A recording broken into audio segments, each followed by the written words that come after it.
Good evening, lunatics. Why? I just got a message. It says, it looks like this broadcast was deleted on Facebook. Try creating a new broadcast. Oh, good grief. I hate Facebook with a passion. Well, welcome, YouTube lunatics. If you're on Facebook, we might not be welcoming you, but we'll Yeah, fix that here momentarily. So, y'all figure it out eventually. So it is Friday, March 10th. We're back with you for another episode of the podcast. We've had an exciting week. Got some new drivers in training. I just got back from a whirlwind trip to the Virginia border and walked in with about 5 minutes to spare. And so we're going to talk about oil tonight. We have a guest, and they reached out a few weeks ago, and they're like, "Hey, would you like to talk about Rotella?" And I'm like, "Absolutely," because that's what we use. What have you been using Rotella for? What? Probably probably 7 years. since before you were here. Yeah. When I started putting drivers in trucks, we went to Rotella mainly because it was easy to find and we could get it at Walmart pretty cheap. So that's the primary That reason we might went be to it. that might be question number one. Is like, hey, where's the T6? Yeah, Because I could use some. You know. yeah, exactly, exactly. So at the time, I was using. Oh, Chris, help me! I was using that racing oil, Um, oh, Schaefer. Schaefer. But I was located here. I mean, I could come here and I could replenish it. It was easy for me to do that. Once I started putting drivers in trucks, getting Schaefer on the road was not an easy thing to do. So, and it's Yeah. really expensive. So, Yeah. and I couldn't really tell the difference. I mean, us we tested a lot of oils, and now our guest and I is probably going to tell me all the things about it that we didn't know, but um, from the end user standpoint, no oil that I've ever used has been significantly different in things that I can measure and I can, Right. uh, you know, um, whatever. So, We always talk about your truck that has 1.8 million miles. yes, sir. What would you say 40 to 50% of that mileage was on Oh yeah, Rotella? absolutely. Yeah, yeah. So I'm sure. Yeah. Um, Now, before we get too far along here, let's recognize our sponsor. oh yeah, So let's we do that. probably should start out doing that before we get too far along. You Yeah. can tell you're in broadcast professionalism here, but we do need to recognize the fact that Pittsburgh Power brings you these episodes every week. Mm-hmm. I've been using Pittsburgh Power products since 2008 or 9. One of the first things I did to my truck when I bought it was put the OPS bypass oil filtration system on it. Um, and we're going to talk about that tonight with our guest. And so, and now, of course, with emission trucks, we use the max mileage fuel-borne catalyst on all of our vehicles that have emissions. And besides being a customer, we're also a stocking distributor now. So as part of our Yep. sponsorship package here, we do have the products and they're readily available. So anyway, you take it from there. Well, without further ado, let's bring on our guest. I need to click a couple of buttons here, and there we go. Karin, welcome to the Blue Ribbon Podcast. You are among lunatics, so Okay. be ready for anything. All right. I'm warned. You be Um, warned. Yeah. now, I'm sorry. Remind me your last name again. Haumann. Haumann. H A Haumann. U M A N N. Haumann. What one interesting note? My wife's name is Karin, and also spells her name with an I. Really? So yeah. So it's rare. Not It very is. 'Cause common. Yeah. yeah, because for now 17 years or so, I've had what's your name? Karin, Karin. I have to spell it every time because listen, she gets real bent out of shape about that E. Yeah. That E is important. So well, give us a little background. Let's start out who you are, kind of how you got in the business and what you're doing now, and we'll just kind of go from there. Okay. So my role now is I am the OEM technical services manager for Shell Rotella. and I've been in the engine oil business about a dozen years. I started out at Southwest Research Institute as a dynamometer test development engineer. So I'm a mechanical engineer by background, and started out doing all of the tests that we run to qualify oils for whatever specification is on the bottle. So I did that for several years, and then moved to Shell and started a customer technology liaison role on the passenger car side, which is what I do now in heavy duty. So I'm the representative between our technology group that develops new products and the customer. So whether that's the OEM or the fleet or the industry specifications, I just make sure that all of the performance needs of the oil are being met and built into the products. When you say OEM, you're talking about Freightliner, Peterbilt, PACCAR. That's right. Yeah, okay. That's right. Well, let's just start. How in the world did you get in the oil business? Oh gosh, coming out of engineering school, I went to, I lived in San Antonio for 30 years, and Southwest Research was this prestigious engineering research facility, and took a job there in their fuels and lubricant division, and got involved in the dyno testing. And several years down the road, you kind of realize, wow, I'm becoming an expert in this, and this Right. is going to be my if I don't jump ship now, this is going to be my legacy. I'm going to be one of the handfuls of engine oil experts in the industry. And 12 years later, I'm the chairperson of the new category development team for PC12. So API's new specification coming up. I'm herding those cats now. Okay. Now, you a chemical engineer? Is that your Mechanical? mechanical? Okay. Mm-hmm. Impressive. So, well, you just touched on something. Let's discuss. We see the classifications on the bottle. I think it used to be, and help me here. What was the CD? Long ago, yeah. Long ago, I think when I first started, CD was what we had to find, Mm-hmm. and now it's CF, I guess it is, or CK. kind of help. I'm sorry. CK for. CK. Okay. Yeah. Now, are the donut? Are they backwards compatible? Yes. So you can, if you use the newest iteration, you can use on any diesel engine backwards. Yeah, that's a big priority, because diesel engines live for so long that when we Right. develop a new specification and we add new bells and whistles to the formulations and the requirements, we have to make sure that it meets the needs of older engines, because typically, especially in the U.S. market, when the new engine oil comes out, it just replaces the previous category in the industry. I mean, you can only have so many bottles on the shelves, Right. and that type of thing. Sure. There's been a bit of a nuance added to that when the last category was introduced in 2016 with FA4. And that's been adding lower viscosity grades. Now, those obviously are not backward compatible, because there's nothing to be backward compatible to. Right. Because those were new grades into the system. So we're having to deal with that. And I don't know what level of detail you want to go into on that, but our priority is to maintain backward compatibility so that Sure. you can use one oil in all your products. We get that question a lot, especially we promote an oil bypass system, a product called OPS. You may be familiar with it, me may not be. It's called Oil Purification Systems, and I've been using it since 2009. So what it does is with oil pressure,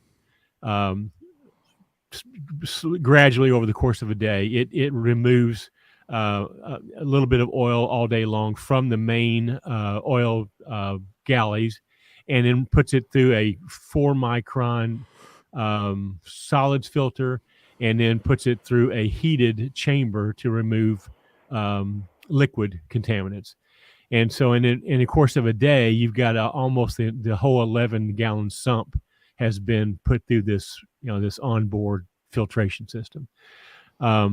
and that keeps this oil very, very, very clean, because obviously you filter it down to 4 microns is pretty is pretty good, by itself. Newer engines are adapting some of this. They are now doing a lot of this onboard filtration, but probably not to that level of microns, and then certainly probably not with the evaporation system or the heated chamber. So we've always looked at oil as as needed maintenance. Part of our maintenance program here, Karin, is that we know that solid filter in normal use, highway use, is good for about 25,000 miles.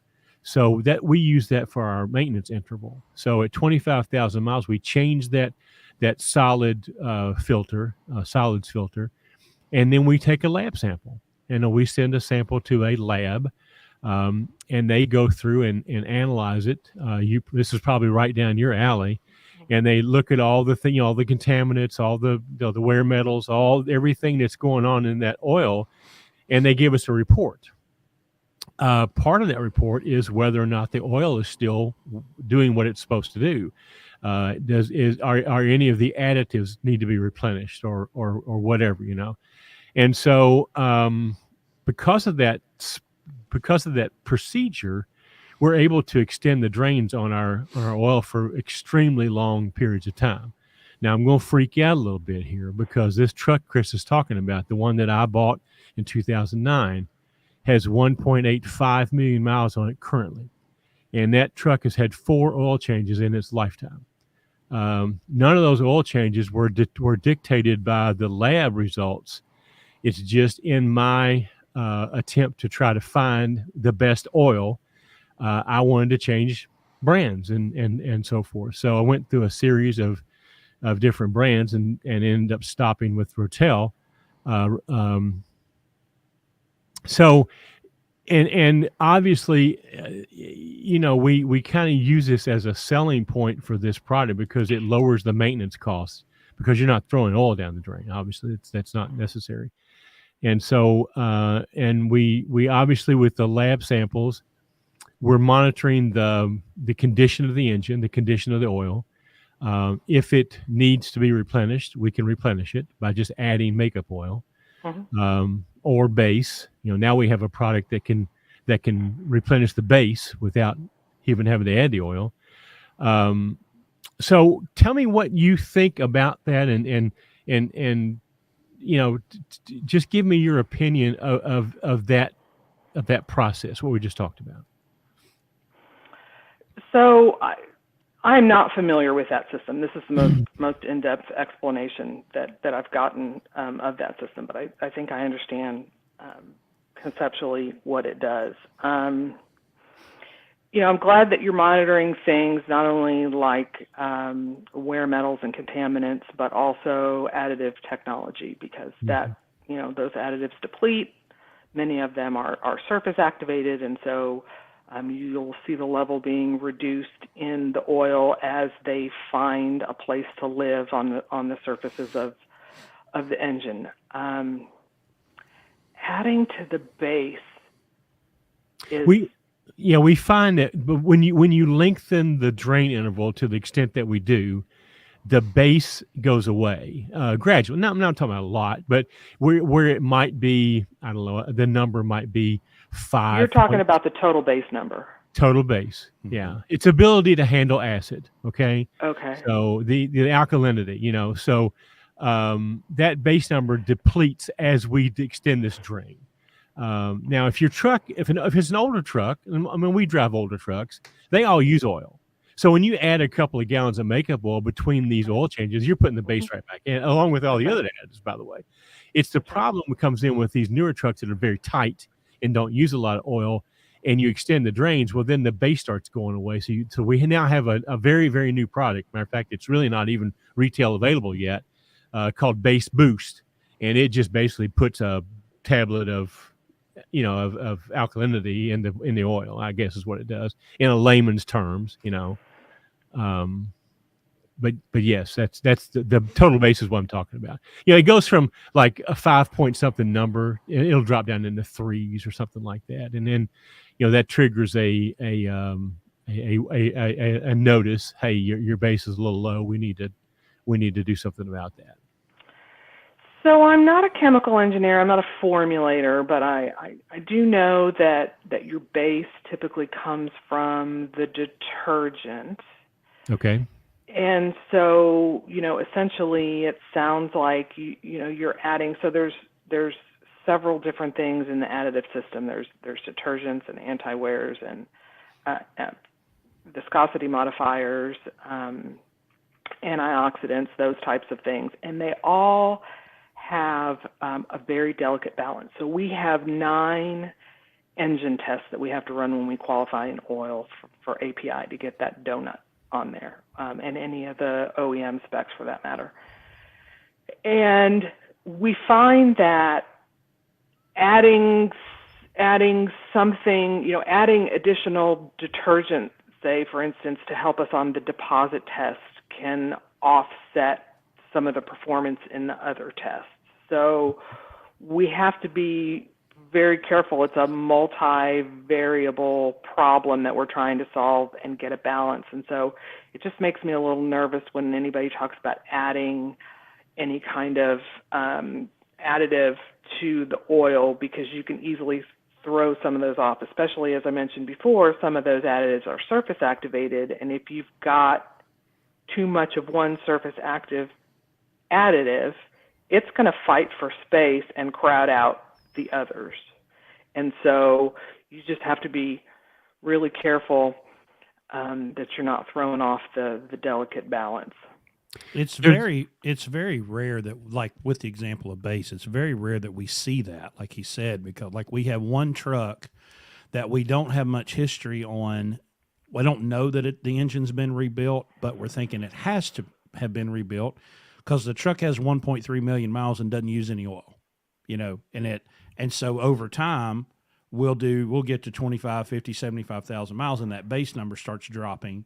And so we'll dump 3 gallons out, put 3 new gallons in, and then the number comes back up. When you say dropping, what is the limit that raises your eyebrows and gets you concerned that you are the big? Let me pull. Y'all keep talking, and I'll pull one up. Well, what he's talking about is if we start seeing these numbers, the viscosity change or the base number go away or whatever, we just drain out a couple, 3 gallons just to get room in the engine to get 3 new gallons in, Right. So we're just basically replenishing with new, with new oil. What we find is the oil itself doesn't really necessarily go bad. It's the additive package, that we need to replenish. Yeah, and over the years, and our newer formulations, so our CK4, our current formulations, total base number isn't the end all to be all like it used to be. If it was below 2, you better change your oil. Now we see pushing well below that, because one of the things that we do is we accumulate millions of miles on the oil and do oil analysis to be able to see how far can we push out drain intervals and what's the performance of the oil, how is the additive package holding up. Right. And we find that we've really pushed the TBN lower than anybody had felt comfortable in the past, and then torn the engine down at 500 or 700,000 miles to see what the parts look like. Because now we can compare the oil sample results to what does this mean, with the parts, and see that everything looks great. So with the newer chemistry types, total base numbers starting out aren't as high, and they can go much lower and still be okay. And we have a hard time convincing some people that no, your total base number is not too low at 2. You're okay. fine. Well, and we're at the mercy of the lab when we do this, because we're very careful about not mixing up products. I say that because right now sometimes your T6 is hard. We prefer to use your 5W40 T6. Okay. And we'll talk about the reasons for that here in a second. But now sometimes we get a guy on the road and just doesn't have it, can't find it, and we got to put oil in the truck, But Mhm. normally we don't do that. Normally we try to keep only what, because when we send this lab sample in, we have to tell the lab what's in there. That's They right. can't just Mhm. check it for anything. So they Yep. have to know. So when we're running our program really, really tight, they know exactly what oil is in there, and they know exactly how many gallons we've added since the last sample. So, the sampling process is pretty, the integrity is pretty much there. Occasionally nowadays, like I say, we might have to slip in a gallon of something else, and then we note that on the lab sample so that they know, well, there's going to be a little bit of this oil in there, and so they can make allowances for that. Here's an example of one of our lab tests. So this is the bottom of it. These are the So results it of looks this. like over about 100,000 miles. The first sample was at 25,000. The fourth sample was at 122,000. The base number dropped from 3.3 to 2.57. So and this is the last sample that we did on this truck. So it should be coming due for another one, and we had dropped 3 gallons and put 3 gallons in it. So I'll be interested to see what the next sample looks like. And there will be about 150,000 miles or so on that oil. Now, so Karin, you see the colors there. Obviously, the white and green are considered normal. The 2 orange colors are considered abnormal, or you should watch it. And if it's really, Mhm. really out, it comes back in red. So this is an indicator where here, they're pointing out that on that, and also you're seeing a history there of 4 different samples. You can see the Mhm. 1 through 4. So the latest sample, the only thing that comes back is the base, because it's Mhm. gone from 3s down to 2s. So now whether or not this lab and well, another thing too is this is T6. I don't know that we tell the lab what iteration it is of the what's the thing, what's the CK, what's the term for that? CK4. It'll all be CK4. We don't have. I don't think we Okay. have any CJ4 left in the Okay. market. I'm curious to know why you don't have the acid number, because that's a good indicator. You don't track Uh, acid. well, So as your base goes down, your acid goes up. goes up, right? I guess they figure if we keep the base in line, the acid's going to be taken care of. That's a good question. I don't know the answer to that, but I certainly will answer that question now that you've asked me that. Mhm. We'll Yeah, find that out. that's an important one that you Why no acid need to number? Okay, I'm know. going to check that out. So, um, I assume if you're managing the base that the acid's going to be in line, but again, I'm certainly not a mechanical or a chemical engineer. But So this lab is very, very well thought of, and I don't know. I'm going to ask him that question though. So I'm glad you brought that up. So So there used to be, years ago, the rule of thumb was, as your base goes down, your acid comes up, and when the right, two cross over, that's the point where you change your oil. Well, we have gotcha. found in the last 8 or 10 years, and as formulations have changed, that we can push out way past the crossover point, Okay, 10, 20, 25,000 miles. So it used to be a very conservative, when your acid number comes up and meets where the base is coming down, that was the oil change part. Chris, And look so at another oil sample and see if it's on another. Look at mine. Look at my truck and see if it's on there. Because Well, that goes back several years. So yeah, one thing that I was curious about was how. Well, never mind. The thought just left me, so I'm just going to go back to looking for this, and I'll, yeah. Um, So while he's doing that, Karen, so what is your recommended uh, oil change interval then with the T6 product? So we don't specify an interval based on product. We recommend that you follow your engine manufacturer's recommendation, because we work closely together with engine manufacturers, and we test our oils and they test our oils while they're designing the engine, and so it's kind of developed as a system based on operating temperatures and clearances and all those kinds of things. Having said that, with an oil analysis program, we've gotten a system where we can extend your oil drain beyond that recommendation. And some OEMs will allow that if you're on an oil analysis program and you can support that you're taking samples, and some of them don't. And then, if you're beyond your warranty period, you can, it's less of a concern. You don't have to justify it to the engine manufacturer. But what we end up doing is we have a program where we'll take samples and say your oil OEM recommended oil drain interval is 35,000 miles. We'll take a sample at 35,000 miles and run it for another 5, and take a sample and take a sample every 5,000 miles until we get to a point where we start to see some yellow flags that, make us look, feel a little nervous about it. Say that's at, 60, then we would back it off a little bit from there and say that's your oil drain interval. And we can do that with fleets by picking a small number, a kind of worst case scenario, most severe condition trucks, and kind of tailor an oil drain interval, an extended oil drain interval that way. Gotcha. So this is interesting. So on this line here, this blue line, it's not going to show my mouse. Anyway, there is an acid number, right? But that's a baseline. That's like the baseline. Yeah. But all of these from, so these are the last 5 samples we did on the truck. There was 231,000 miles on the oil at that time and 1.8 million on the truck. But yeah, the base started getting low because we started using less oil because we had fixed a major oil leak. And then this 1.8 million mile truck wasn't using much oil. But that's so how many miles are on this particular oil charge? At this time, 230 something on this 231,500 on this latest sample, and 1,807,000 on the truck.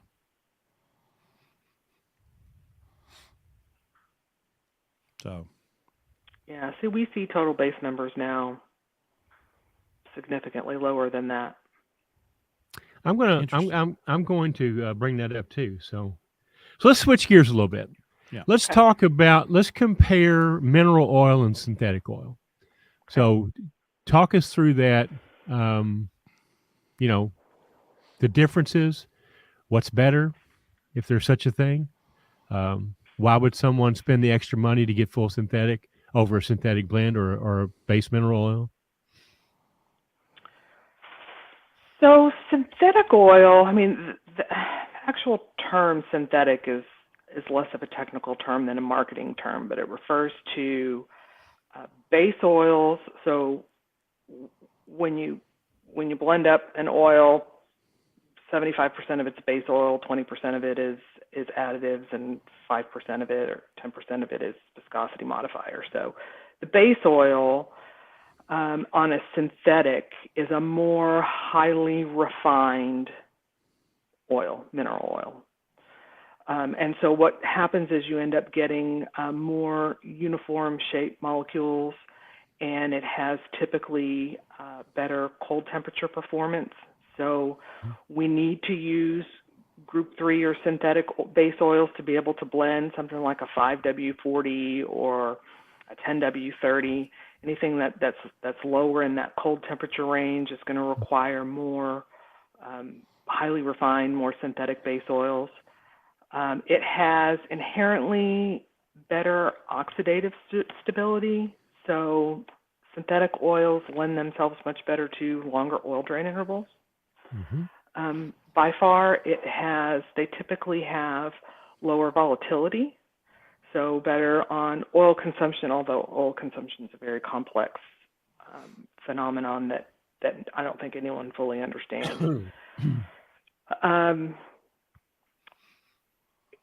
So synthetic oils are better performing base oils, and that's typically why they're a little more expensive. And you can compare the claims, and they typically offer better thermal breakdown resistance and oxidative stability, those types of things. And that's what allows us to blend those lower viscosity oils where you can get the better fuel economy from a thinner oil.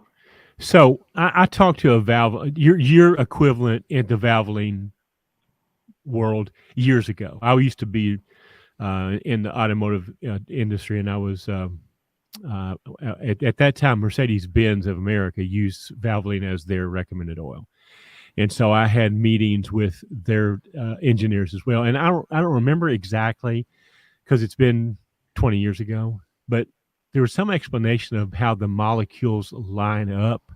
They're in a straight line instead of all. I mean, does that mean anything anything to you, Karen, on a molecular level? Yeah, I'm not a chemical engineer Right, or a chemist, so my mechanical mind, the way I think of it as the molecular size is more uniform. right, right. So, compare a pile of rocks to a pile of ball bearings. The rocks Exactly. are all kind of just, Everywhere. they're all Yeah. different and, Yeah. similar but not the same. And then you look at, a pile of ball bearings and they're all exactly the same. So, okay, so some of the selling points that you hear about synthetic oil are, as you just said, you can extend the drains because the oil, I guess, lasts longer because of the properties that are in it. It gets better fuel mileage because it has a and walk me through why. I guess the viscosity being thinner, you got less drain, less friction. From a layman's terms, am I close? Yeah, that's exactly right. So the lower the viscosity, the less friction Right, in between the parts. right, So what synthetic oils do is because they have better low temperature properties, they allow us to blend to the lower viscosity and still come in spec on those low temperature performance, the cold crank simulator and the mini rotary viscometer, those low temperature definitions of the viscosity grade. You can't get there on a full conventional oil because you start to come out on those low temperature performance requirements. So right. it synthetic oils also have a higher viscosity index or VI, and the viscosity index is the sensitivity of the oil to change viscosity with temperature. Hmm. So oil gets thicker when it's cold, gets Right, thinner when it's hot. right. The slope of that line, if you were to plot it on a conventional oil, is much steeper. And Sure. ideally, if we could blend an oil that was the same viscosity at all temperatures, that would be the end all, the be all. So we want to try to flatten that line out, and that's where multi-grade viscosities have come in, where we blend them to behave one way at colder temperatures and one way at hotter temperatures, and it just flattens that Right. curve out. So that's the viscosity index, and synthetic oils have a higher viscosity index. So we have to use less of things like viscosity modifiers is what gives you that multi-grade. So it just gives us a blending flexibility to hit a more efficient window with respect to viscosity at cold temperatures and hot temperatures. So to illustrate what you just said there, if you take conventional oil, what we call mineral oil, I guess in our world, and you take a 1540 jug and it's 20 degrees outside, and you try to pour that in your motor, it's moving like molasses. Okay. Mm-hmm. If you take that same 1540 and a full synthetic out there in the same condition, it pours like water. So would that be an illustration of what you're talking about the flattening that viscosity index curve, so they perform the same or similar to the, in all conditions? Yeah. I know the 5W40 pours a lot Yeah, so the faster. 15W40 is still, for it to be a 15W40, it's got to be in the right range of viscosity at cold temperatures. So all 1540s are going to pour slower than all 540s at cold temperature. And I don't think that you could take a conventional and a synthetic necessarily and be able to see a pourability difference at Okay. cold temperatures, So because the it's still a difference, 15. The difference would be between the 5W and the 15W. Regardless if it's conventional or synthetic, they're going to have similar characteristics in cold weather versus hot weather in terms of the viscosity that you see pouring out of a bottle. Yeah, so the 5W is going to be more easily poured, Okay. more pumpable than the Right. 15. Okay. Now, you have to have some synthetic content to get down to that 5W. Right. Because the way that we determine whether or not it's a 15W or a 5W is we have a set of cold temperature pumpability tests, and it tells us the viscosity at the kinematic viscosity and the dynamic viscosity at cold temperatures.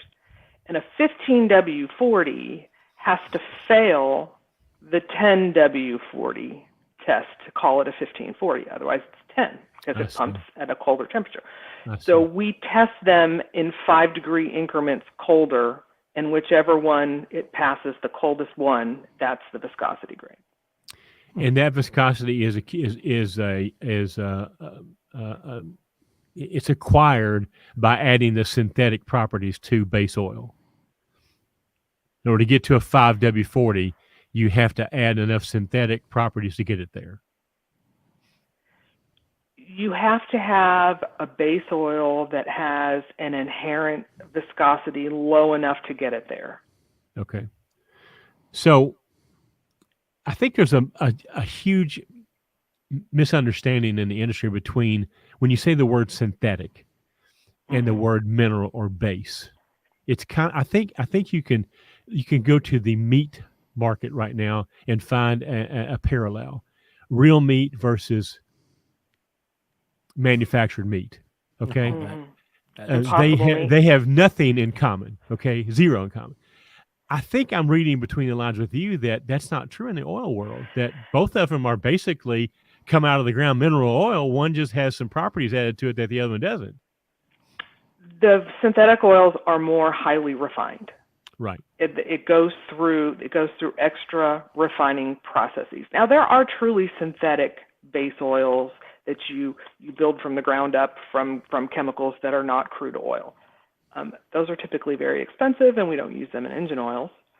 And that's a different class of base oils that are sometimes used in things like transmission fluids and industrial fluids. But there's really no reason for us to use those. They're kind of prohibitively expensive. But yeah, synthetic, it has the connotation of it's been synthesized, from the ground up from something rather than refined from crude oil down. And that's not necessarily the case. Now, Shell has a base oil that's gas to liquid, where we have a process where we take natural gas and we synthesize it and turn it into a liquid, and it's a very pure base oil that doesn't have any of the impurities that a crude refined oil has. And that's an engine oil? We do use it in some engine oils. Interesting. And the reason for that is because the abundance of natural gas versus petroleum? Yep. Or at least here. Yeah. Okay. Shoot, I had a question. I forgot it. Well, I've got something I'm curious about. I had a guy years ago. I was changing oil in my little pickup truck, and this guy walks over and he goes, "You ought to put 1540 in there." And I'm like, "Well, the manufacturer said to use, I don't know, this is an 80s model car, so 10W30 or whatever." And he said, "I use 1540 in all my vehicles." And I'm like, "Well, okay, whatever." Well, then years later, I'm a gearhead, and I'm watching these YouTubers. And I'm watching this guy's got like a $35,000 race engine, and he's pouring T4 1540 down in this race car. And I went, okay. And then there's another guy I watch that does all these like revivals. He'll find a car that's been sitting for 25 years and drag it out of the woods and get it started. And every time it's Rotella 1540. Now he says it's because the dinosaurs are better. I don't think that's technically accurate. But it makes me wonder, an OEM recommendation could possibly be what's better for them, not necessarily what's better for me as the consumer. Am I putting my property at risk by going, okay, well, this is a diesel engine. oil, but I'm going to put it in my gas Ram 1500.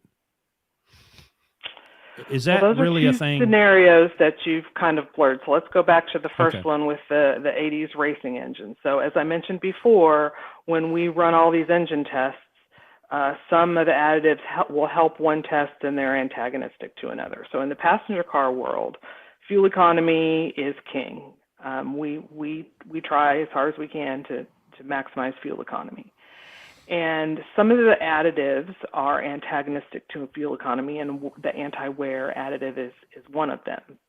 Now, over the decades, the engine manufacturers have done a very good job of engineering out wear as a problem.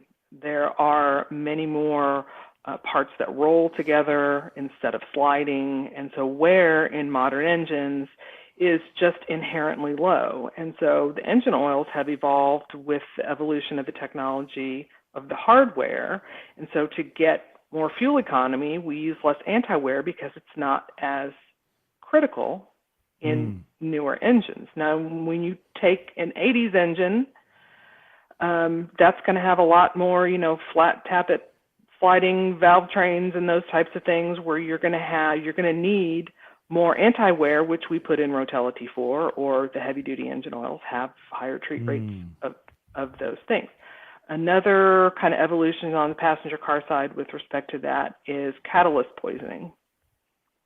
So you would not want to put, the example that you just said, your 1500 Ram, if you were to use a heavy-duty diesel engine oil, it has higher limits of phosphorus that exceed the limits on a gasoline. And so you're at risk for poisoning your catalyst more quickly. Well, your 1980s, hot rod doesn't have a catalyst. So it's those older classic cars are much better suited for a heavy-duty engine oil, and it's just the difference in the way backward compatibility has evolved on the gasoline side than on the diesel side.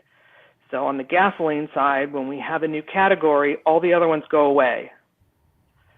On the heavy-duty side, technically you could still have a CH4, a CI4, a CI plus, a CJ, a CK. Those are all still in the market somewhere in the world, and so you could go back on your 30-year-old truck and get the oil that was specified for it 30 years ago, where you can't do that on the gasoline side. Gotcha. Interesting. Okay. Well, a lot of these race engines are going to have the roller lifters and the roller rockers and all that kind of stuff for the friction, to make more horsepower. But yeah, I've always they're wondered. in a much more severe condition, and the gasoline engine oils are spec'd for, not for race cars, for regular duty gasoline spark ignited engines. Okay. All right, let's shift gears again. What do you think? What is Shell's position, since that's where you work, on aftermarket oil additives? We don't recommend that you use any additive of any kind because, to the point I had made earlier, it takes years to develop a product and probably $1 million in engine tests and iterations back and forth to be able to have a balance so that you have the protection, you have deposit protection, cleanliness, and enough antioxidant for oil thickening and oil breakdown and anti-wear. All of those things, there are so many things that we're trying to accomplish, dispersants, detergents, and they have to work cohesively together as a system. And so once you throw that balance off, you might be getting, you could put a loaded detergent into your oil and you might get the cleanest pistons you've ever seen, but you could end up antagonizing wear at that expense and not realize it. So it's a very delicate system, and even take away the bias that I have that I think Rotella is the best system. I mean, all of the systems are delicately balanced, and you run the risk of some unintended consequences. truck drivers are a very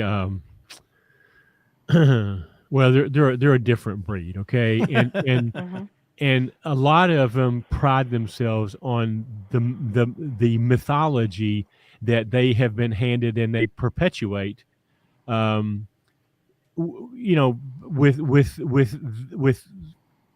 things that they have heard is good. We should do it. Let me give an example, okay? You can run into any truck stop and you'll find a handful of guys, or probably a parking lot full of guys, and they'll beat their chest and they'll I change my oil every 15,000 miles religiously, and I throw a gallon of Lucas in it. I mean, that's their mantra, Um, My dad told me use 15W40. yeah, or whoever Yeah. that they hold on a pedestal, and unfortunately, we have found very few people in this industry that you can put on a pedestal. So particularly anybody in the service side of it. But anyway, I guess the point I'm asking here is this. We're all about fuel mileage here. That our thing. The reason we use synthetic is for the improved fuel economy. It's a better oil, as you said. It's a better performing oil in different climates. It's better for fuel mileage. It's easily obtainable for the most part, and it's relatively inexpensive. And the fact that we don't throw it down the drain every 15,000 miles religiously makes us be able to afford to use it, because at retail it's $50 a gallon. Typical diesel engine holds 11 gallons. It's $550 in oil however often you do it. So we have two things here that we're all about. It's fuel economy, and that's part of the other thing, and that is lower cost of operating the vehicle. So if you can not spend $550 for oil every 15,000 miles or 20, just pick the number, whatever the OEM says. If you cannot do that and not harm your engine, if you can improve your fuel economy and not harm your engine, that's how we settle on the product that we use. That's how we settle on Shell Rotella T6 to begin with, because it fits in our philosophy of lowering the cost of operation of a vehicle, lowering the cost per mile of driving that truck. It lends itself very well to the things that we're trying to accomplish. Now, we probably don't understand all the reasons in the background like you do, but on the consumer end, it meets and exceeds what our expectations are to accomplish what the things that we're trying to do. So that's where all this comes together, extended drains, improved economy, not harming, the extended drains would be risky if it weren't for the lab sampling program. Every time we change that filter, we take a lab sample. I mean, it's just like we now have, you saw that one, there was 40 oil changes on that last sample you saw right there, 40 lab samples. So we have the entire medical history of that truck every 25,000 miles, So that's how we promote this program. That's how we justify the use of it, is because even if you did change your oil every 25 or whatever number you want to use, without sampling, how do you know if you've got fuel intrusion? How do you know if you have high soot or low base or any of the other things that you measure for?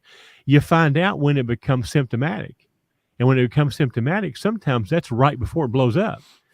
Well, we're proponents of oil analysis for two reasons. It tells you the condition of the oil, but it also indicates the condition of the engine. And you can see some things. You cannot predict a catastrophic failure, but you can see indications if you've got an intake problem or an injection timing problem, or you can see those in the oil. So it not only tells you the health of the oil, it can tell you the health of your engine. Gaskets. Yeah, because I mean, it's whatever happened has happened in the last 25,000 miles or less. Okay. Right. Because if it wasn't there last time, it's there now. It just happened some point in time. And now you can look, who's going to know they have fuel intrusion until it gets to the point where you smell it in the oil or it blows up or something. We just had a guy in the last week or two, well, probably 2 or 3 weeks, that he's one of our, well, he's a friend of ours. It's not our company, but he uses the OPS, and he did a lab sample, and he just had put injectors in, and all of a sudden his fuel intrusion was double from the oil analysis from the one before. Well, I mean, it didn't take detective work to figure out that the only thing different about that was that he had somebody in there putting injectors in it, and now his fuel intrusion is double. Well, guess what? 3 of the 6 injectors were bad when he went back and had him check it out again. What's the chances of him knowing that without the lab sampling, the oil analysis? So anyway, I'm done preaching to the choir here, but getting back to the oil additive, though, I mean, there's no reason to add anything to the oil. I mean, it has everything it needs from you guys in the bottle, right? Have you got in your testing? Is there a way to like simulate like a head gasket or like adding coolant and seeing what that like does? We've seen coolant intrusion, we've seen fuel dilution. Coolant means we've got a head gasket. It was a head gasket, but I'm wondering in this testing, have they ever tried to like simulate how? Because like if we have coolant intrusion, we will dump a gallon of Lucas in it, just to kind of help add some viscosity to protect the bearings until we can get the truck. But we're not going to leave it that way. But I'm just wondering in this testing, do they try to add like problems to it to see what that does and how well the oil protects? Or is that too much? Because we don't remediate problems in that way. Tinkering with the oil in situ. If there's an issue where you've got high potassium, high sodium, and you've got a coolant leak, that there's no oil fix to that. You need to fix the coolant leak and change the oil. So we don't do that. I mean, I think maybe some of the engine manufacturers, may, do some of that kind of, testing to failure type things. But no, we don't test for abnormal situations. So there's nothing you can add to the additive package that would be a corrective measure that's already built in. No, if you got a coolant leak, you got to fix the coolant leak. Right, there's no correcting it with the oil. Right. So I'm gonna put you on the spot, okay, Karin? What's his difference between Rotella and Valvoline and Delvac and all your other competitors? What's the difference? Why is yours better, or what makes it different than the other one? Well, we all start out with the API industry specification with the donut, currently CK4 we've talked about. And that sets it's a set of performance parameters. That's the minimum standard for the industry. And any oil that carries that donut is going to meet those minimum standards. Right. At Rotella, just to clarify, this donut she's talking about, on the jug, there's a round label. Looks like a donut. It looks like a donut. And in there are these specs. They're API specs, and that's where you see the CK and that sort of thing, and all the specs. And all oils have to have that on the bottle. That's how that tells you what's in there, basically, right? And the application that's for it. Right. So you wouldn't want to use a non-diesel spec, whatever that might be, in a diesel engine. So that's why it's on there for, to let you know what that it meets the current industry minimum requirements for a heavy-duty diesel Got that. oil. Okay, I'm sorry. You continue on. So when we formulate our products, we have all of our Rotella products are premium products, and so we formulate just to a higher standard. So if let's just take one of the tests, a wear test. If the limit is X, we want to be X plus 20%, so that we we know that we are 20% greater than the industry standard.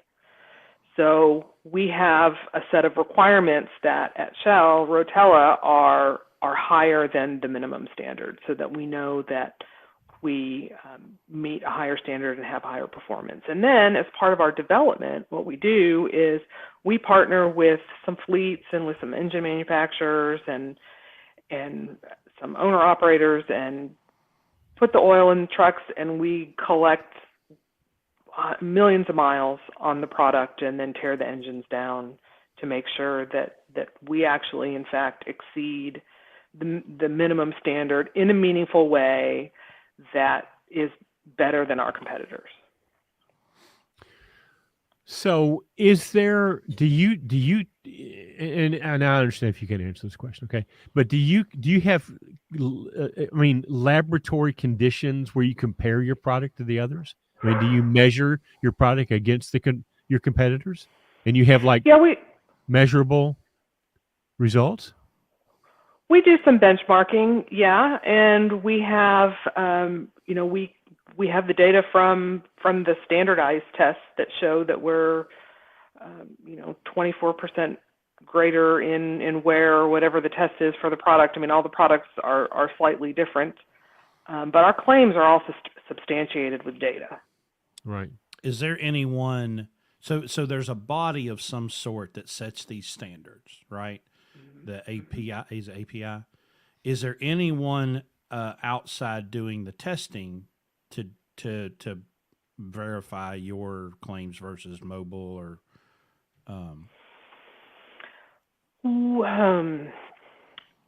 API does some auditing. Those are typically, the chemistry tests to make sure that everybody is putting out formulations that are actually certified.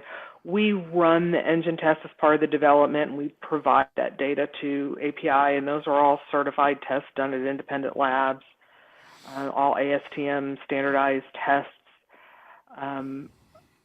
Those tests are lengthy and expensive, and so we don't just, run a T11 test at, however many hundreds of hours on competitor products. But we supply the data when we get our certifications.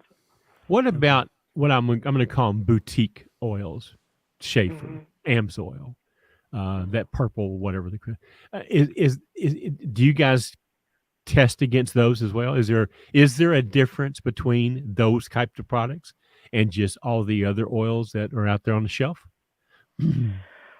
We don't test our oils against our competitors. We test oils against specifications and standards. So if you take a bottle of Rotella or I don't know if it'd be on the bottle, on the label, or the technical data sheet, there'll be a list this long of, Volvo, Cummins, Detroit Diesel, JSO, all of those, Ford, we test to those standard. And so it takes more than, and those standards are all a little bit different. So we've got to be able to meet each one. And so that's how you can really objectively tell a better quality oil by the claims that they make according to what specifications they've tested against. That's the real objective way. When you pull a bottle off the shelf and it just has a donut and it doesn't have any OEM specifications, right, that product meets the minimum and that's it. They haven't done any extra. They're not meeting the extra Volvo oxidation requirement. And when you find a product like Rotella that's got 12 OEM specifications, and that's just all that additional testing that's been done. So a couple other questions. What happens to oil when it's drained into the pit? Where does that oil go, and what's it used for, and where does it show up again? Oh, that's a good question. I'm not super familiar with that process, although I know that there is kind of a newish system where some of that oil is being recycled and re-refined. Do you guys do any re-refining of used oil? No, we don't You re-refine used oil. don't have a private label product that is from refined oil. Okay. No.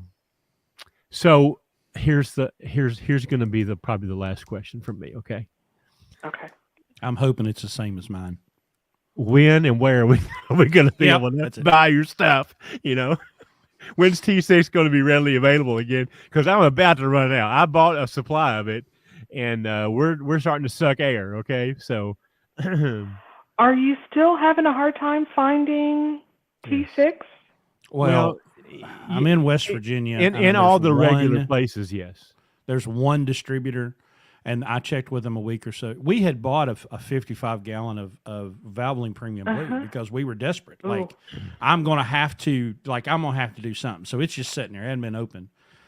And the crisis passed, and I thought, okay, well, I'll get rid of this Valvoline.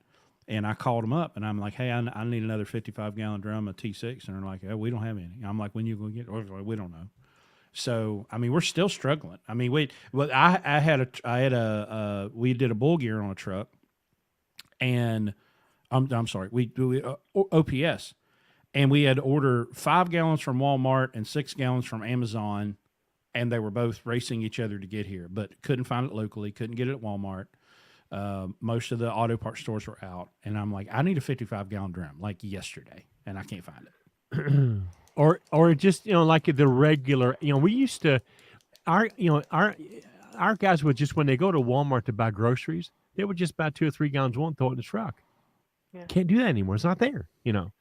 Not reliably there. So the distribution is still not where it was pre-pandemic by a long shot.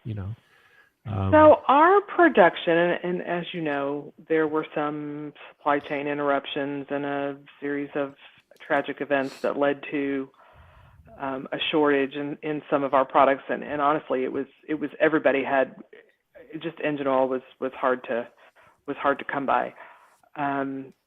We did struggle for quite some time, and last I heard was at least 6 months ago that our production levels are back to normal. Now, Good. How long that takes to trickle down through the distribution chain to get onto the shelf, frankly, I'm surprised in March to hear that there's still some scarcity there, but we're back to pre-production or pre-interruption production. Well, that's good. There's a conspiracy theory out there for a while that there's some additive that you have that was no longer being made. Only 2 people in the world made it, and they were shut down, and you guys couldn't make your oil because the secret sauce wasn't available to you guys. Now, that was an internet rumor. I have no idea if it's true or not, but but this guy went viral on TikTok, and he was saying it's over. You're all done. They can't get the additive, and it's everybody, and it's Shell, and it's Mobil, and they're all done. You're not gonna get any more oil, and it just went like wildfire. Yeah, and sounded like. Are you going to be at the big truck show in a couple weeks? I am. Are you? No, I will. Seriously. Be at Matt's. Mm-hmm. Okay. Well, we are going to be there too, so we will certainly Stop look by you the up. Rotella booth. I'll be there. Bring a couple of 55-gallon drums with you of T6, okay? And we'll do it. Just throw those in your carry-on and We'll just do last year at Matt's we took a beating last year at Matt's. I bet you did. Yeah, yeah. We did. It was pretty rough, but it just shows that we've got a great engine oil and people like it and are committed to using it. And well, yeah. I'm going to tell you that truck with 1.85 million miles on it, half of those are Shell Rotella. The last half, the important half, and that's with no engine work at all. I mean, never had an end frame. I mean, it had it was a Mercedes motor, so it has 6 separate heads by design, and there was a defect in the head design, so they replaced the heads. But those just bolt onto the top. They didn't have to take the engine down. And when they took those heads, that was done like a couple 100,000 miles ago. Mm-hmm. When they took those heads off, the crosshatch in all the cylinders was just like brand new at 1.8 million miles. Okay. Let me real quick. I want to roll through our comments because we had some comments from the audience. There was a couple. Here's one. I'll let you take this one, Karen. Is it pronounced oil or oil? In Texas, it's oil. Oh, that's right. Oil. Below the Mason-Dixon line is oil. That's right. Okay? That's right. If it's above their Yankee version, that's oil. Okay, So do the additives in the oil stay the same with the new iterations of the oil, or is it something different? So is it like levels? So if you're talking about iterations like CJ4 and CK4, it's chemistry's evolved because the requirements change, and it's back to that optimization. You can't just add a little extra something without making some changes. And additive chemistries are changing all the time and advancing, so they do change. Okay, makes sense. What do the detergents and other things do to help the engine? So we're probably just talking wear and everything. Yeah, the biggest thing for detergents is keeping the pistons clean.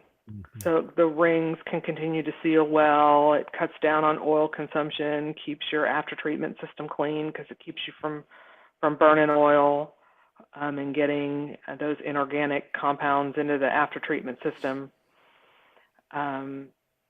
Basically, the cleaner your engine, the better. Okay. I think that is all. That's all we had from the audience. So, all right. Well, we appreciate you being here with us. I've learned a ton. Yeah, absolutely. And we'll stop by. We'll stop by and see you at Matt's, Karen. Okay. There's something that you have said in your presentation. I was going to ask, and now I can't remember what it was. I was hoping she'd prove you wrong. But I guess I said in my presentation. Yeah, we were talking about oil because we've always thought that synthetic didn't come out of the ground, or at least I did, But we've learned now that all oil comes out of the ground and then it's refined. There are some synthetics, but they're not commonly used in engine oil because they're not cost effective. I guess the last question: So we've talked a lot about diesel oil. What products does Shell have for my pickup truck? What is it? What oil? She's a diesel expert, Chris. She's not a gas. But she works for Shell. Well, actually, I came from the gasoline. I've had more experience on the gasoline side. Okay. So I tried to give you an out. Okay, I tried to throw you a lifeline. Pennzoil Platinum is going to be our equivalent to our T6. Oh, okay. Shell Pennzoil. Duh. Okay. Yeah, Pennzoil Platinum. That's what's in my truck right now. Whatever viscosity grade. What truck do you? What truck Ram do you have? 1500 Ram, the Hemi, and it said 5W20. 5W20. From natural gas. So yeah, Pennzoil Platinum. For whatever reason, from natural gas, that's the GTL because for a time that was solely what we were using as our base oil in Pennzoil Platinum. Well, you'll be happy to hear this because there's an oil change place that we would go to, and they were Pennzoil branded for years, and they switched to Valvoline. And then I'm like, well, screw it. They're the same guys. So we were going in there. Well, of course, this 17 Ram's got that stupid displacement on demand stuff that I hate with every fiber of my being. And my lifters were ticking, and I could hear it. And I put that Pennzoil in, and they stopped ticking. So beautiful. I hate DOD with a passion. Checks in the mail, Chris. Checks in the mail. So yeah, okay, yeah, solve the problem. All right. Well, Karen, thank you for being here. Karen, thank you for your time. Okay, and we'll see you in Louisville in a couple weeks. Okay, so thanks for having me. Look forward to it. See you. All right. I'll have a Thank good you very weekend. much. Sure. Thanks. Bye. Okay. Well, there you go. We have all of our knowledge on oil now. So yeah. Well, we need to start using the right term: conventional versus synthetic. It's conventional and synthetic, but it all comes out of the ground. It's all dinosaurs and just refined more and different additives. So right now, someone did have a question that really wasn't specific to her. So y'all don't have to get PM as often with that oil. No, but the oil is as much of oil as it is the OPS because we can sample the oil every 25,000 miles, and the lab can tell us whether or not it needs changed. And so it's not uncommon for a truck to go 2, 3, 400,000 miles without dumping the oil. Now, there's been new oil put in along the way with makeup oil, but you know, The whole reason that we use this OPS product is to not to have to do PMs, okay? Because PMs cost money. Yep. And to use the synthetic oil that we use so that we get the better performance and the better fuel mileage and all those things, it's $550 every time you do a PM just for the oil. So that's why we don't do that. That's why we use this onboard filtration system so that we don't have to throw the oil away because there's nothing wrong with it. It's clean. So and you get to pay TA for their expert and outstanding labor along with and it. if you don't understand what that OPS is, go back to episode 108. We explain it in depth, and we talk about it again in, I don't know, what was the last one, Chris? A couple weeks ago? Oh, 152, I think. 151. So that will explain to you what the OPS is. So it's probably the number one thing we do to a truck to make. That's the first step in making a truck a lunatic after buying it spec'd properly. Somebody said something about buying a truck. So. I'm glad to hear that we inadvertently probably did pick the best oil. You know. Yeah, I mean, I wasn't lying. You know, look at the CMC. We tested. Look, there's 500 people out there, just like me, and we test everything. Okay, that's how I got on the Schaefer oil. Somebody said the Schaefer oil didn't. Anyway, I tried 4 different oils. You know, and everybody else did too. And honestly, I wasn't going to say this necessarily in front of her, but honestly, we couldn't find a difference. I mean, there wasn't a measurable difference that we could tell. Now, again, we're not chemists, but in terms of the things that we measured, the metrics that we were going for, we didn't find anything that was significantly different. And so, whenever I decided to have a fleet of trucks with drivers from all over the country, I've got to have a good oil that will do what we need to do that's readily available. And at that time, the Shell was like $18, $20 at Walmart. The Rotella T6, you know, so that's just where we went to. Now, it turned out that was a good choice, but I wasn't going to buy it at the truck stop. That's for damn sure. And so the fact that you want to get your ass chewed real quick, go buy a gallon of Rotella T5 or T6 at the truck stop and watch what happens to you. Yeah. So, you know, everybody goes to Walmart and buys their supplies and like, well, just get 2 or 3 gallons while you're there, you know, and throw it in the truck. That way you've always got it. So, but anyway, that was before Amazon. Now you can just order on Amazon, you know, have it shipped to you. But it was. But they won't send you 11. That's what. No, there's a limit to what they'll send you. Yeah, they'll like one of them will send you 5 and one of them will send you 6. Which is you got to order some, then you got to get your sister to order some, then you got to get your mother to order some. Have it all shipped to the same place, you know. But no, it's been a great oil for us. I mean, we don't have any issues at all with it, except right now having trouble finding it. But yeah, well, I'll take my truck with us to the truck show, and maybe they'll have a gallon or a 55-gallon drum we can bring home with us. Yeah, because I think the last time we ordered the 55-gallon, we were in the $26 range. 24, I think. 24 and change. Yeah. I think. Hey, now, if you're interested in a 55-gallon drum of 5W40 Valvoline Premium Blue, I can hook you up. Full synthetic Valvoline. We have 55 gallons of it. We will make you a deal. Yeah. Come and get it. I don't know how we'll get it in your vehicle because it's heavy as hell, but we'll figure something out. We'll get it in there if you show up. I'm not putting it in your sleeper, okay? So you're going to have to come up with some kind of other plan. Bring your trailer. Well, so let's talk about mats for a little bit. Coming up, Mid-America Truck Show, March 30, 31, April 1 in Louisville, Kentucky. It's the biggest truck show in the Western Hemisphere, I guess. And it's 1.5 million square feet of under-roof display exhibits.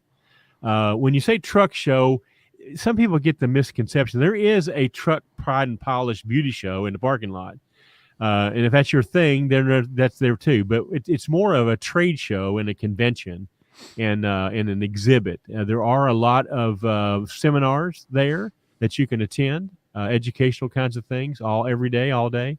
And then there's just all this display space where you can look at everything from brand new trucks to brand new key rings and everything in between. Okay, anything that does with the truck. There's even stuff there that has nothing to do with the truck. Okay, like the smoker room.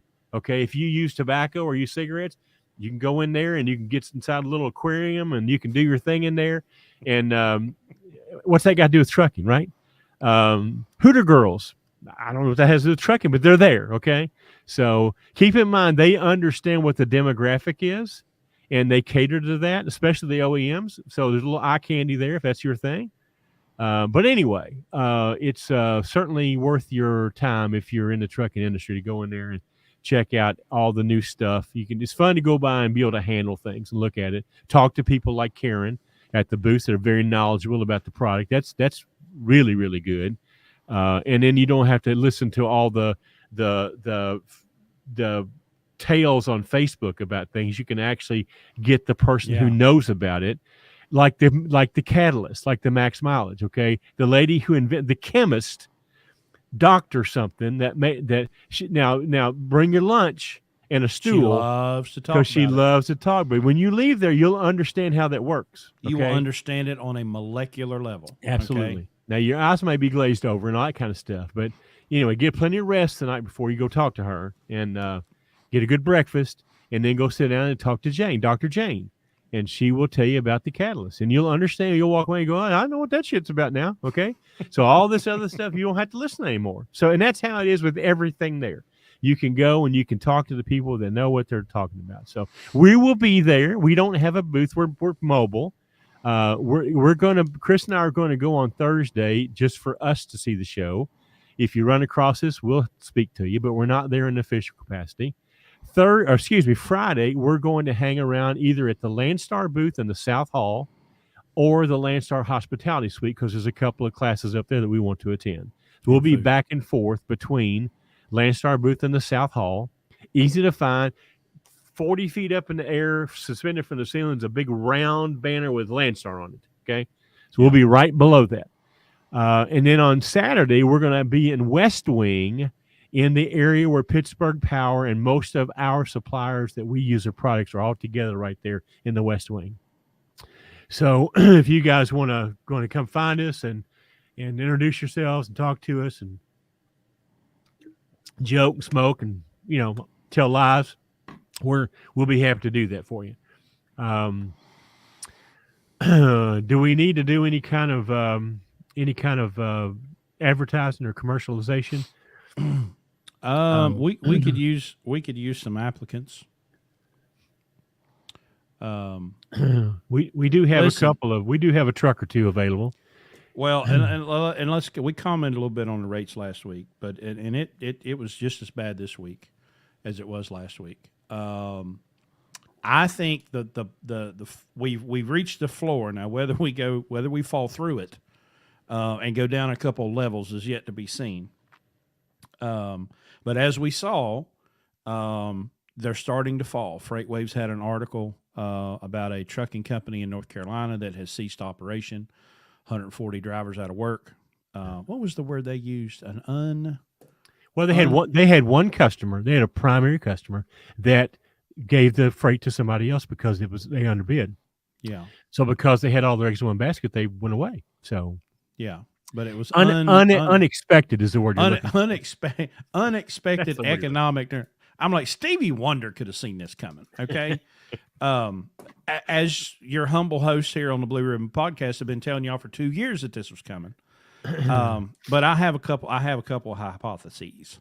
One of which is wait, spell that hypothesis. It's spelled just the same as hypothesis, but it sounds better. No, it's not. Actually, no. Wait a minute. Hypotheses is the plural of hypothesis. Plural. It ends in es, not is. Well, whatever. Listen, anyway, I've slept with an English teacher for the better part of 45 years. Okay, and I can tell that sometimes it didn't take.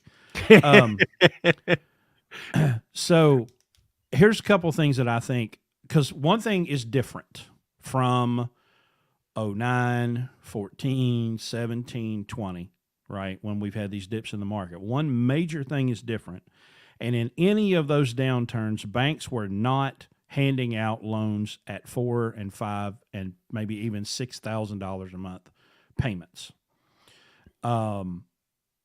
There were people in trouble because their margins were too tight, and when the rates fell, they couldn't survive anymore. They were still way undercapitalized, but I'm thinking that this one is going to be worse and maybe take out more people faster because of these ridiculous $1,200 a week Schneider Finance loans and these $5,000 a month truck payments. I don't think I told you this, but I attended the ATBS online seminar this week. So I knew we couldn't do it tonight because we had the guest, but I will have a wrap up for us. We can do in, I don't know, next couple of weeks. The numbers are staggering. The numbers are staggering. We've been talking about this now for almost a year and a half. All right. And now it looks like it's here, you know. I mean, we've been doing this for a long time. I have never seen freight as hard to find as it is right now. I literally could not find a load today for a driver in Louisville, Kentucky. Could not find a load, you know. So, you know, it's going to be a little rough for the next few months here. Everybody that I respect and read and talk to and what, you know, the last quarter of this year, last quarter of this year, I think we're going to kind of have hit bottom and on the way back up.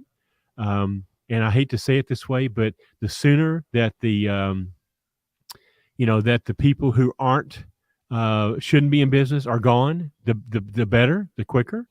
Because let's face it, everybody and their brother decided, and they're still trying. Listen, they're still trying to get in. I still every day see offers of asset, of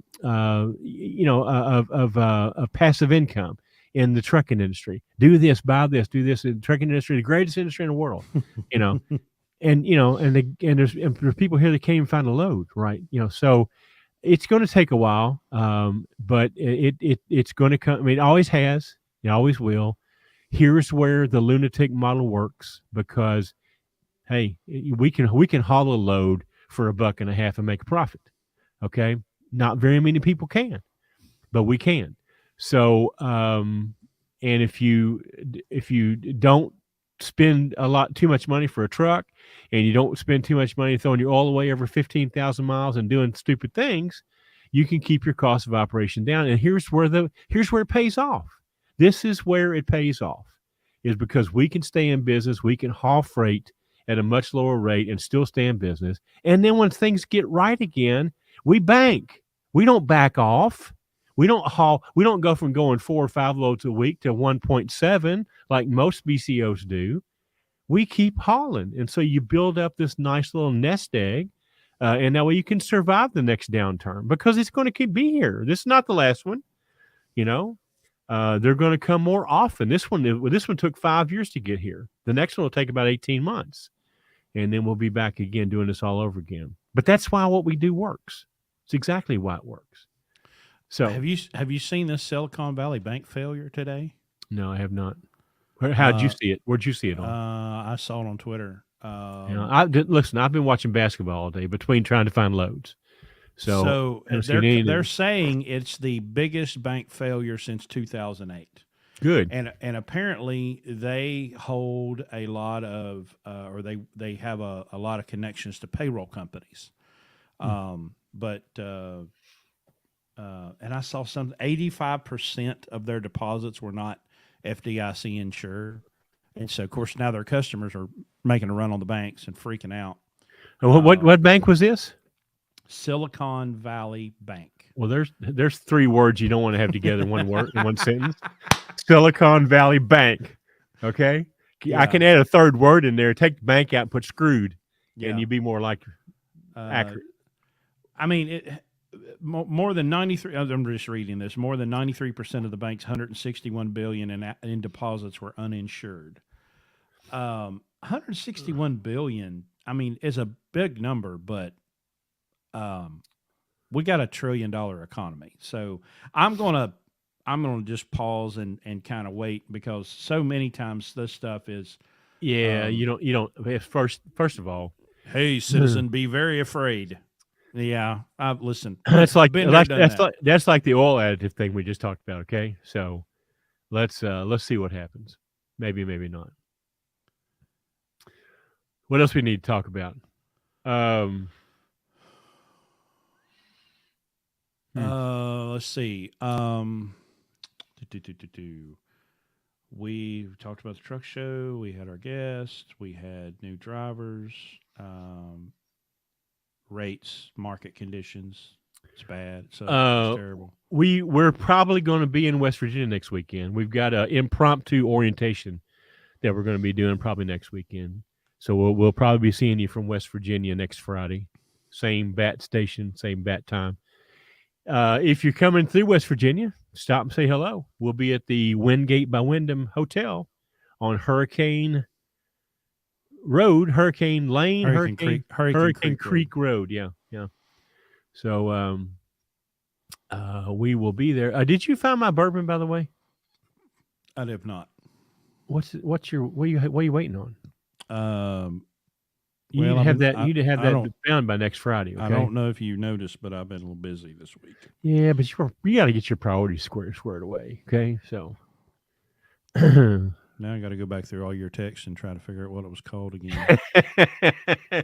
John J. Bowman. Is that what we're looking for? Yeah, Bowman. Man, but there's two different ones. There's small batch and there's single barrel. I'd prefer to have the single barrel if you can find it. Now it's going to be double the cost, but okay. Use my credit card. So be glad to. Okay, I think we've done all. We got anybody new in here? Somebody said they were going to bring a truck here. Who is that? Joshua? Somebody? Joshua Coke? You're in the process of finding a truck and turn it into a lunatic. Hey, I've got an announcement. We have got a couple of lunatic trucks that are going to come up for sale. We got one of our truck owners that has bought a big fancy ass trailer, and he wants to sell a couple of his lunatic trucks to pay for the trailer. So if you've been looking for a lunatic truck and it's ready to go, including a driver, you got to leave it here, obviously, to get the driver. Reach out to me, Larry at BlueRibbonLogistics.com. And I will talk to you about the potential here. So you could buy the truck, you could leave it right where it is. It's got a driver in it making money as we speak. Both of them do. So for the low price of $9.99, it'll be better than that. But anyway, listen, you guys email me all the time, want to know where to find a truck. Well, here's one. It's been in our system now. Both of these been in our system now for damn near 2 years. He gonna sell both of them? Yeah. We have all the history on them. They've been operating. We know all the lunatic stuff we have done to them. So let me know if you're interested. Chris, you got a banner for me? Larry at BlueRibbonLogistics.com? Probably not. I don't believe so. Anyway, reach out to me and I'll hook you up. So, and we can use trucks right now. So any of you guys out there that want to get in this deal and have a lunatic truck and you want us to manage it for you and put a driver in it and all that sort of stuff, reach out to us at, I don't know, what's the email address, Chris, they go to? Let me get my banners up. brlspodcast@gmail.com. That almost sounds like BR549 when you start that. BR549@podcast.com. Don't do that. Don't do that. It's a junior samples. Yeah. Goodness. Well, it's been an hour and 28 minutes, and my beloved Kentucky Wildcats are about 10 minutes from starting the conference tournament. So I'm going to get out of here and go tap into a little bit of. It's Friday night, so I can drink. Dude, what? We forgot the other sponsor again. Oh gosh, we're going to give him a year's sponsorship for free. Well, listen, this is what you get for messing with lunatics and idiots, and Well, put it up there real quick and talk about it, and then we'll do it again next week, and we'll give him another one for free. Okay, so okay. We listen. We're really, really good to our sponsors. We just forget you.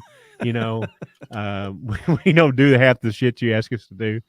I don't. If we had a producer, we'd be much better off. But we can't afford one, and right. and I think it would take away from the we're we're endearing because we are so unprofessional. So it's our shtick. So anyway, Yeah, we can keep telling ourselves that. I'm gonna turn this over to you and let you talk about this. All right. So let me click a couple of buttons here, and I feel bad for this guy because he's got a fantastic podcast. He does. He does. Won't you call him and apologize to him and tell him we'll make it better? It's called What Was That Like Podcast. I tell you what, he needs to interview himself and say, what was that like paying for a sponsorship on the Blue Ribbon podcast? Because he probably will do that. He'll be able to tell this traumatic story of, I tell you what we'll do next survival. Next weekend. We'll start out with it next weekend, but we'll do it before we do. Yeah. We'll do it first thing. Because what a bunch of idiots. Anyway, Really? What Was That Like podcast is hosted by Scott Johnson. And he interviews people who have been through a traumatic or life-changing situation and lets them tell their story, and kind of just gets out of the way and gives them a voice, gives them an opportunity to say that. And so here is a clip. This is called Jill Was Kept in a Basement. And there's this giant concrete parking block, and he kind of has me sit or lean against it. And he's like, "Oh, do you have your phone real quick?" And I'm like, yeah, why? So I pull it out of my pocket. I'm telling you, the second I pulled it out, he snatches it out of my hand. And I was like, what? Like quicker than I could react. And he hands me another phone, just an Android, just one you buy at Walmart, cheap, disposable, and he's like, here you go. This has my number programmed in. And I'm like, wait, what? Hold on. Where's my wire? Why can't I? And at the time I had a phone wallet. And so when I handed him my phone, he got my phone and my driver's license and my social security card and my debit card. And I think I had a food stamp card in there at the time. He had all of it. He had it. And he's like, no, I want to make sure that your phone is safe. And I'm just kind of staring at him. I think at that point I was in the freeze mode of panic, because I'm trying to understand and comprehend what's happening. I thought we were going to dinner. Why do you need my phone? Why do I need a different phone? What's happening? Right? I'm really hungry. And so I'm trying to process all of this. And so he looks at me, and I think he can tell I've got a deer in the headlights kind of look, because I remember he grabbed me by my shoulders and just kind of gave me a hey. And he's like, look at me. And I'm like, yeah. And he's like, okay, so the cars are going to stop. He goes, they'll flash their light at you, or sometimes they'll just stick their arm out the window and wave you over. And I'm like, okay. He's like, yeah. So then you just go up to the window and you tell him how much it is for head and how much it is for sex. And I'm like, what? What? You want me to do what? And he's like, no, believe me, it's no problem. He's like, the cops around here are super cool. He goes, actually, they might stop you too, because they usually like to get some, especially when it's a new girl. Well, damn. That was a hell of a... hey, that's appropriate for the truckers. That's not like a lot lizard to me. So... somebody's y'all please send him an email, talk to him and apologize on our behalf. And that's What Was That Like podcast, whatwasthatlike.com, available on all podcast platforms. You truck drivers should be eating that stuff up, because you need to turn the news off anyway. You're going to drive your truck off into a river if you keep listening to politics. So just turn on the What Was That Like podcast. And it'll make the miles just melt away. Yeah, you've got nothing else to do but listen. So really, support our sponsor. Okay, makes us want to do this every week, even though we do forget them once in a while. So yeah, if we had a banner right there, Chris, we wouldn't do that. You should make a banner. Well, I tell you what I'm doing. I'm gonna put a Post-it note on my freaking screen that says, "Hey, dumbass, don't forget to sponsor." That's a good idea. Yeah. Especially emphasize the dumbass part. Okay? I've had a long damn day, and I'm tired as hell. So let's shut this thing down before we do anything else stupid. All right. Well, probably live next Friday from Hurricane. So probably more like maybe. Yeah, you'll find out. We'll be the on 8 decorations o'clock done. Friday nights from somewhere, whether it's here or in West Virginia. But and we can't tell you because we're waiting for Landstar to do their thing. Okay, so That'll and drive you to drink. that's not something that we can do much about. So we'll have to just find out. We'll know Monday or Tuesday, but I guess Chris can put it in the thumbnail if it Yeah. matters. It don't matter. We'll be here at 8 o'clock. Unless you're coming through West Virginia to hang out with us, it really won't matter. So, Right. but anyway, well, guys, be safe this week. Take care. Support our sponsors, both of them, and go buy some Shell Rotella. Support that that person, Karin, and come by the Matt's and talk to her at the Shell Rotella booth. And we'll see you guys next week. Okay. All right, everybody, be good. We'll see you next time. Good night, everybody.